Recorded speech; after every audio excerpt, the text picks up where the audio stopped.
evening, we want to welcome you to the program, and we're going to come right out of volume 28, number 26, which reads State of Black America 2009, a very, very powerful edition of the Final Call newspaper.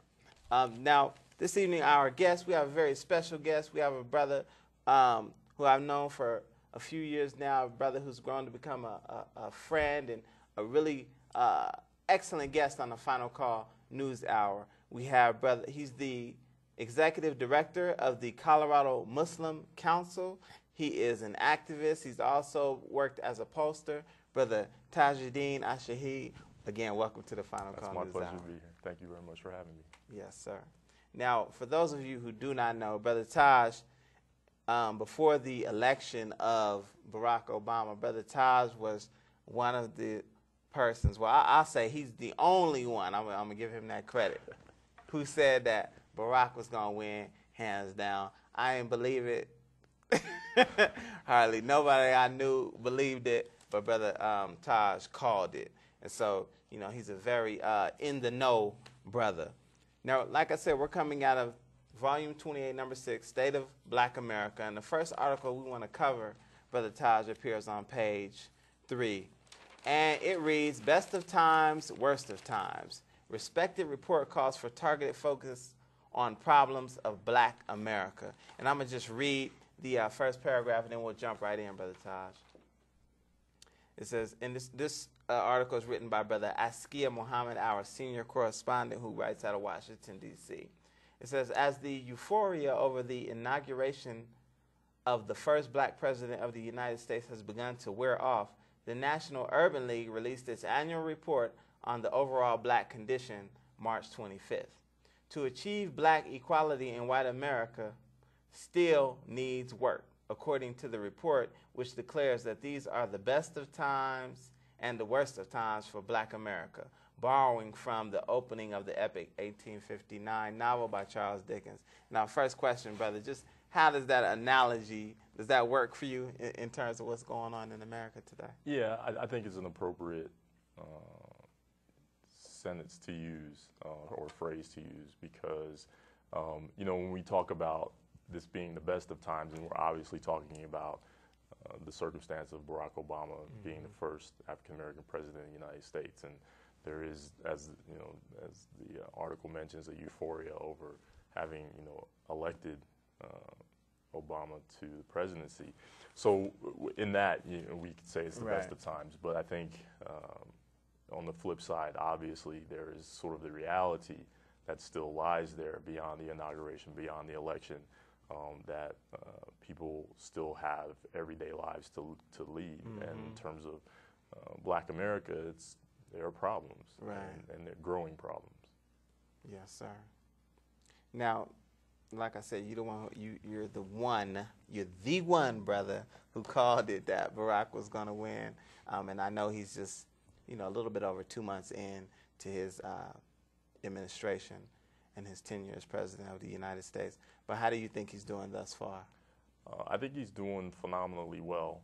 I think, you know, most presidents, when they come in, they usually come in on a positive note. They usually have a pretty high opinion rating, and, you know, America's in love with them, and they have a little bit of leeway to kind of get things done. But I think overall, in comparison to other presidents, I think that Barack has done an exceptionally well job in terms of, you know, the first really crucial period of his presidency. He's been very assertive, very clear. He's gone out of his way, I think, especially again when we compare him to, you know, prior presidents, especially recent ones. He's gone out of his way to get his message out to the people. He's used just about every media outlet that's available technology-wise, and this is unprecedented. So I think that he's definitely taking advantage of sort of the love affair that we have with him now, and I think he's doing a pretty good job. And I have to agree with you. I think I mean, he could be a pitch man. I mean, the way that he is able to communicate his ideas and the policies that he wants to implement, and he's using every, like you said, every available venue. So I'm in agreement. He's definitely 100 times more articulate than this last president. Absolutely. And definitely more likable as well. In the article, Brother Askia also writes about, just in terms of the euphoria and this feeling of like we've arrived politically. He talks about the Congressional Black Caucus, and I'm going to just read it. It says, in addition to that, you have an unprecedented level of clout that African Americans have achieved in the Congress of the United States, with some 40-plus members of the Congressional Black Caucus, with African Americans holding 4 or 5 standing committees and some 16 subcommittee chairmanships, with James Clyburn serving as the number 3 person in the House. These are tools. These are accomplishments which are a product of the civil rights struggles of the 60s and 70s. So these are the best of times for those reasons. What impact do you think that the Congressional Black Caucus has in regards to, political clout? Well, I think that the CBC is probably one of the more singular voices in terms of especially voicing its viewpoint in terms of African American experience in a political sense. There are not too many other organizations, maybe like the Urban League and things like that, but I think it's a singular organization, and it's grown over the years in membership, but also in influence, which I think has been important because oftentimes, especially in national politics, you don't see much attention given to sort of the black perspective. Right. And so the CBC is sort of taking that singular sort of responsibility.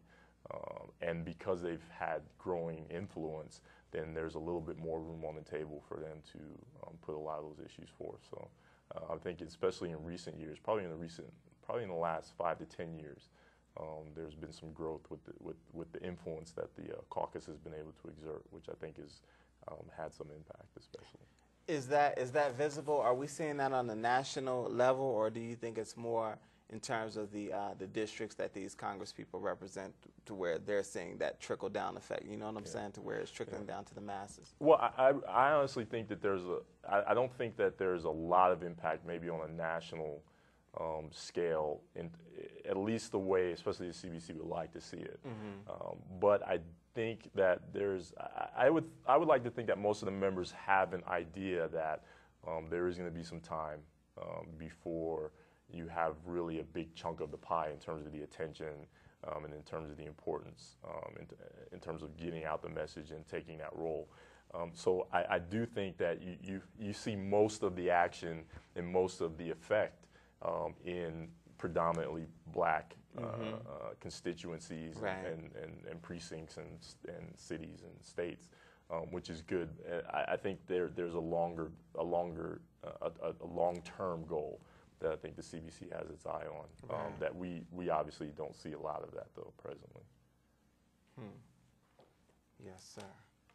Now another thing that of course the Urban League always deals with is the poverty level, and I'm going to just read this and ask you a question on this. It says, it continues on, but they are the worst of times, the best of times, the worst of times. We have lost ground in the last years from an economic standpoint. Virtually every single economic indicator for African Americans, whether it's jobs, median income, or home ownership, are down from where they were 8 years ago. Now it says, as we track our index from last year to this year, the gap between black Americans and white Americans has indeed widened, even if so slightly in every area with the exception of health. All right. So, and again, this is like, to me, it kind of sounds like a broken record of things that I've seen all my life in regards to the difference between the economic gap between blacks and whites and right, Latinos and whatnot. But what, we talked about the euphoria, and I got to keep coming back to that, because what is it truthfully that a President Obama or the Congressional Black Caucus or any of these political leaders can do to really you know what I'm saying, to make that gap smaller between blacks and whites in regards to poverty. Well,